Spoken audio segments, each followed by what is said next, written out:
Hello दोस्तों, कैसे हैं आप सभी।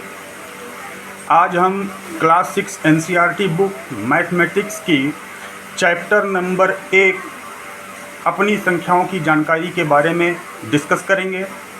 प्रयास करेंगे कि आपको अधिक से अधिक इस चैप्टर के बारे में ठीक से समझा सकें, जिससे आप अपने इस चैप्टर की अच्छी तैयारी कर सकें। तो दोस्तों, चलते हैं अपने टॉपिक पे।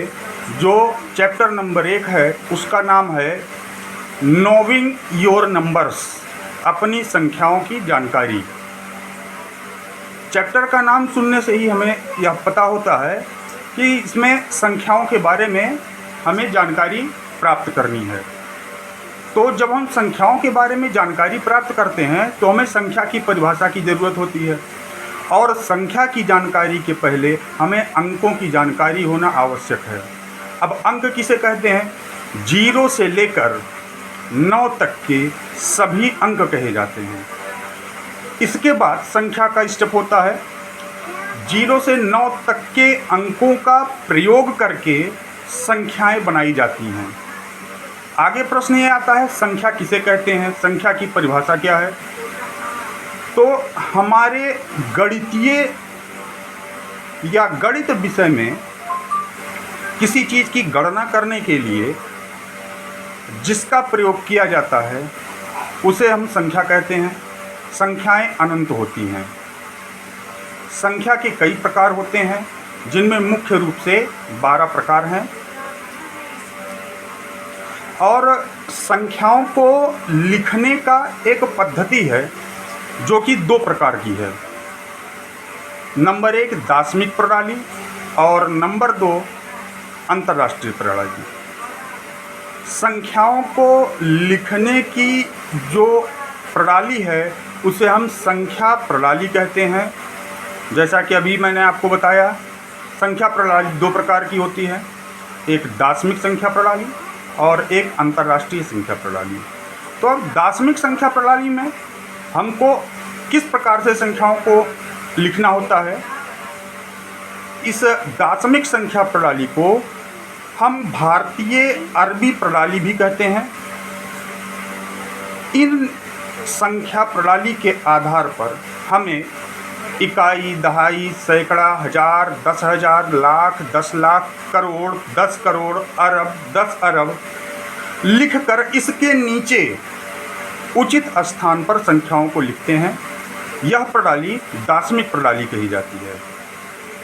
इसके बाद दूसरे नंबर पर आता है अंतर्राष्ट्रीय प्रणाली, जिसे संपूर्ण विश्व में फॉलो किया जाता है, किसी भी देश में फॉलो किया जाता है।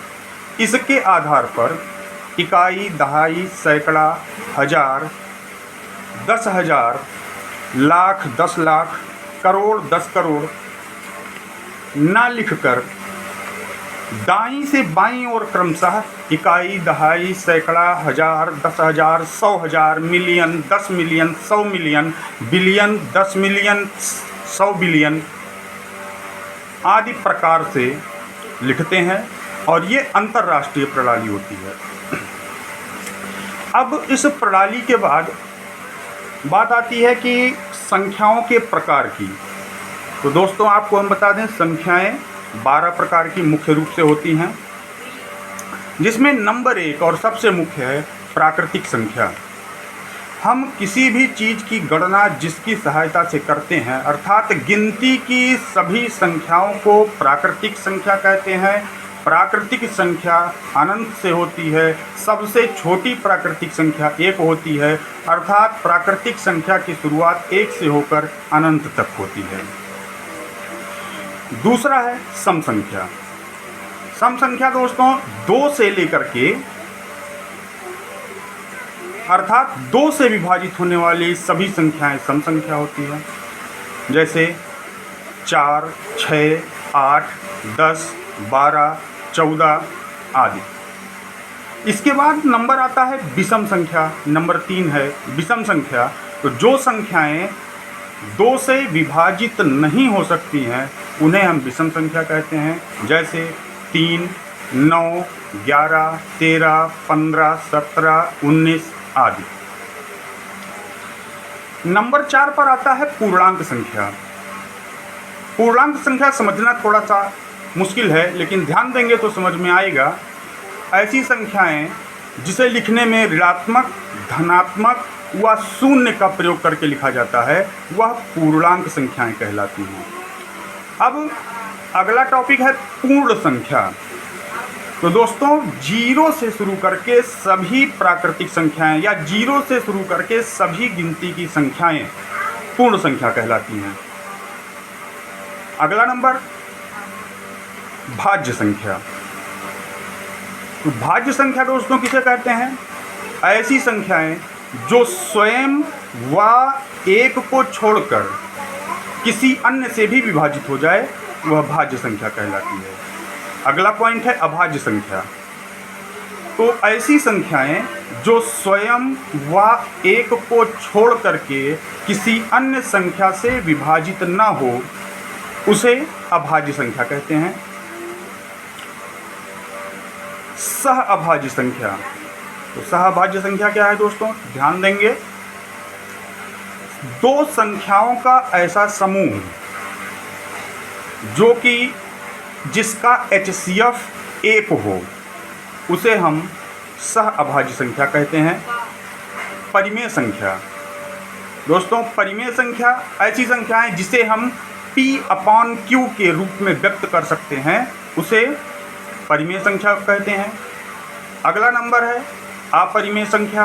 तो दोस्तों, ठीक परिमेय का विपरीत है अपरिमेय संख्या, कि जिन संख्याओं को हम P/Q या P/Q के रूप में व्यक्त नहीं कर सकते हैं उसे अपरिमेय संख्या कहते हैं। वास्तविक संख्या। वास्तविक संख्या वह है दोस्तों जिसको परिमेय तथा अपरिमेय संख्याओं को मिला करके लिखा जाता है, अर्थात परिमेय तथा अपरिमेय संख्याओं को मिलाकर लिखी जाने वाली संख्या वास्तविक संख्या कहलाती है। अब अगला और लास्ट नंबर है अवास्तविक संख्याएं। तो यह अवास्तविक संख्याएं काल्पनिक होती हैं, जिसका अस्तित्व नहीं होता है। ऐसी संख्याएं जो काल्पनिक हों, मान ली जाएं, उन्हें अवास्तविक संख्याएं कहते हैं। तो दोस्तों, ये संख्याओं के बारे में आपको संपूर्ण जानकारी दे दी गई है, जो कि chapter number 1 class 6 NCERT mathematics की बुक का था। मुख्य बिंदु जो थे इसमें हमने आपको बताया। आगे चैप्टर का जो सॉल्यूशन है वो नेक्स्ट वीडियो में हम आपको समझाएंगे। अगर मेरा वीडियो किसी भी विद्यार्थी, गार्जियन या आप सभी को पसंद आता है और आगे के वीडियो की आवश्यकता है या कोचिंग क्लास आपको ज्वाइन करना है तो मेरे YouTube channel Singh coaching class पर जाकर सब्सक्राइब करें और आने वाली वीडियो जल्दी से जल्दी देख सकें और अपने कोर्स की तैयारी कर सकें। तो मिलते हैं दोस्तों नेक्स्ट वीडियो में। तब तक के लिए goodbye. Please share and subscribe ज़रूर करिएगा दोस्तों।